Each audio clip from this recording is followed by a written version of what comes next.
Here's how to fix spatial wallpaper not working on iOS 26.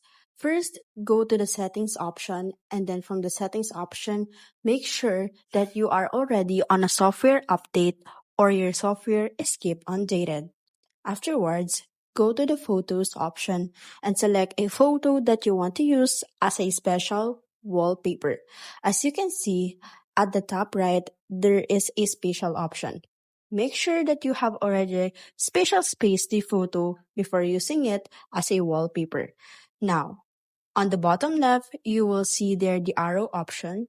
Scroll down or at the top, click on use as wallpaper and then wait for it to be prepared. And then click on the spatial scene or generate it to spatial scene. You have to wait for a few seconds before it transforms into spatial wallpaper. It may take a while since you have already updated your iPhone to iOS 26. Once it's already done on the spatial scene generation, you can now go ahead and edit your spatial wallpaper and then set it up as your wallpaper pair, depending on which you like.